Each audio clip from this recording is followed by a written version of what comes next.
पूज्य गुरुदेव भगवान, इस दास की अभिलाषा है और आपके श्री चरणों में पहले प्रणत निवेदन करते हुए यह सूक्ष्म चर्चा करें। अभिलाषा यह है कि आचार्य शरण ग्रहण करने की पद्धति क्या होनी चाहिए। आज सब आचार्य चरण में आ रहे हैं लेकिन पद्धति किसी को नहीं पता है। इस दास की अभिलाषा है उस पद्धति पर आप प्रकाश डालें एवं आचार्य का स्वरूप कैसा होता है। श्रीशैलेश दयापात्रम् देहि भक्त्यादिगुणार्णवम् यतीन्द्रप्रवणं वन्दे रम्यजामातरं मुनिम् लक्ष्मीनाथसमारम्भाम् नाथयामुनमध्यमाम् अस्मदाचार्यपर्यन्ताम् वन्दे गुरुपरम्पराम्।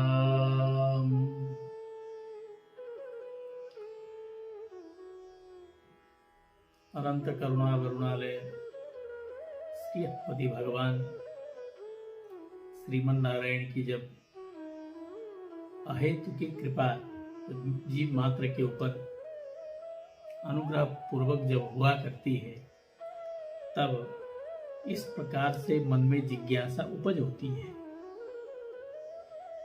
ये शास्त्र सिद्धांत के विधि व्यवस्था के अनुरूप आपने प्रश्न किया है। यही प्रश्न श्री अर्जुन जी ने भगवान गीताचार्य के चरणों में प्रणति पूर्वक निवेदन करते हुए जिज्ञासा को रखा था, जिस पर गीताचार्य भगवान ने आचार्य चरणों के सन्निधि को प्राप्त करने की विधि व्यवस्था बताई है। तद्विद्धि प्रणिपातेन परिप्रश्नेन सेवया उपदेक्षन्ति ते ज्ञानं ज्ञानिनस्तत्त्वदर्शिनः। तद्विद्धि प्रणिपात, और तद्विद्धि प्रणिपात क्या है? शिष्य जिज्ञासा भाव लेकर के जब गुरु चरणों में उपस्थित होता है, तो सर्वप्रथम उन महापुरुषों के चरणों में जाने के बाद साष्टांग प्रणिपात पूर्वक आत्मनिवेदन करके उनके परिकरों के द्वारा उन महापुरुषों की शैली को जानना चाहिए।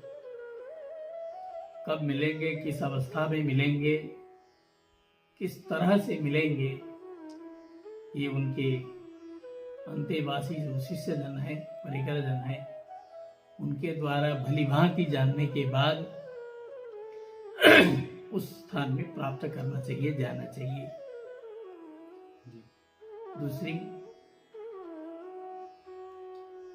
प्रणिपात पूर्वक साष्टांग विधि से जब महापुरुषों के चरणों को हम वर्ण करते हैं, तब वे महापुरुष उस तत्व जिज्ञासु शिष्य के प्रति अनुग्रह करते हुए वे उपदेश को प्रदान करते हैं। उपदेक्षन्ति ते ज्ञानम ज्ञानिनस्तत्त्वदर्शिनः। क्योंकि वे महापुरुष तत्वदर्शी होते हैं, ज्ञानी होते हैं, और जिज्ञासा से पूर्व ही उनके हृदयगत प्रश्न को वो जान लेते हैं। ऐसे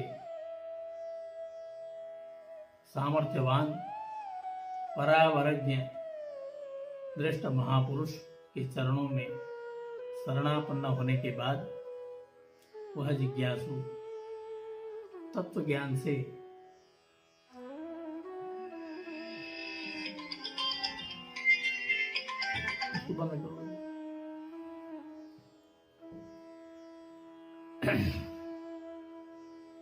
तत्व ज्ञान को प्राप्त करने के बाद आत्मज्ञानी होता है। आत्मज्ञान माने परमात्मा के विषय में यथार्थ रूप से परमात्मा को जानना, इसको आत्मज्ञान बोलते हैं। वह आत्मज्ञानी शिष्य महापुरुषों के द्वारा उपदिष्ट होने के बाद स्वस्वरूप, परस्वरूप, विरोधी स्वरूप सभी स्वरूप को जान करके भगवत शरणागति को प्राप्त होता है। ये महापुरुषों के शरण जाने की विधि व्यवस्था है। यह आपका प्रथम प्रश्न था। द्वितीय प्रश्न है आपका आचार्य का स्वरूप कैसा होता है। तो आचार्य तो साक्षात भगवान हैं। कृष्णम वंदे जगत गुरुम, गुरु ही आचार्य होता है। इस प्रकार से हमारे भगवान गीताचार्य ही समग्र जीव के आचार्य हैं। और वे ही भगवान मत्स्य कूर्म, वराह, नृसिंह आदि अवतार ग्रहण करके तत्त अवस्था में व्यवस्थित जीवों के उद्धार के लिए भगवान कभी मत्स्य बनते हैं, कभी कूर्म बनते हैं, कभी नृसिंह बनते हैं, कभी वराह बनते हैं, कभी वामन बनते हैं, कभी रामकृष्ण बन करके अवतार लेते हैं। और कलिकाल में जब भगवान का अवतार होता है तो ये ही श्रीयपति भगवान आचार्य के रूप में अवतीर्ण होकर के इस जगत का उद्धार करते हैं। जब भगवान स्वयं आचार्य के रूप में जब आते हैं तो मानवाकृति में आते हैं। शास्त्रीय आलोक में पूर्वाचार्यों ने अनुसंधान किया, भगवान जब मानवी रूप लेकर के इस धराधाम पर आते हैं तो भगवान का स्वरूप कैसा होता है। जैसे मनुष्य का स्वरूप होता है उसी स्वरूप से भगवान आचार्य के रूप में विशिष्ट वैभव को लेकर के आते हैं। वह विशिष्ट वैभव क्या है? ज्ञान, वैराग्य, शौर्य, धैर्य, पराक्रम, सत्य काम, सत्य संकल्प आदि गुण उन महापुरुषों में विद्यमान होते हैं। जिस पुरुष को भगवान वर्ण करके आचार्य के रूप में इस धराधाम पर आते हैं। साक्षात् नारायणो देवो कृत्वा मर्त्यमयीं तनूं मग्नान् उद्धरते लोकान् कारुण्यात् शास्त्रपाणिना। साक्षात भगवान श्रीयपति कृत्वा मर्त्यमयीं तनुं, आप हम जैसे पांच भौतिक शरीर को धारण करके आचार्य के रूप में भगवान अवतार ग्रहण करते हैं। भगवान शंकराचार्य जी के रूप में, भगवत पाद रामानुज महामुनि के रूप में, भगवत पाद मध्वाचार्य जी के रूप में, भगवत पाद वल्लभाचार्य जी के रूप में, भगवत पाद रामानंदाचार्य जी के रूप में, इतने ही नहीं अद्यावधि पर्यंत शेष सनकादि से लेकर के अस्मदाचार्य पर्यंत जितने भी आचार्य के स्वरूप हैं ये साक्षात भगवान के ही स्वरूप हैं। इस प्रकार से भगवान में जो बुद्धि है वही बुद्धि आचार्य में भी रखना है। साक्षात हमारे आचार्य साक्षात भगवत स्वरूप हैं। इस बुद्धि से संत महापुरुषों में, आचार्य चरणों में, अस्मदाचार्य में भगवत बुद्धि रख करके उनकी आराधना करनी है। इस प्रकार से भगवत बुद्धि पूर्वक की गई जो आराधना आचार्य की है वे साक्षात भगवान उस आराधना को स्वीकार करके हम सबके ऊपर भगवान अनुग्रह करते हैं ऐसा पूर्वाचार्यों ने अनुसंधान पूर्वक हम सबको उपदेश प्रदान किया है। उसी उपदेश के श्रृंखला में आज आपने जो प्रश्न किया है उस प्रश्न का उत्तर हमने दिया है।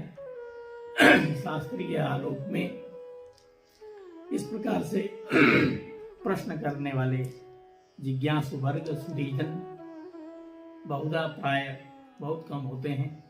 जो आपने आचार्य चरणों के अनुरक्ति भक्ति से जो आप में प्रश्न करने की जो शैली आई है, वास्तव में ये शास्त्रीय आलोक में अनुसंधान करने पर जो मुमुक्षु और तितिक्षु और जिज्ञासु भक्तों ने जो शास्त्र में प्रश्न किया है, उसी प्रश्न का एक क्रम है। उसको आपको इस ढंग से अनुसंधान करना है जैसा हमने बताया। जय श्रीमन नारायण।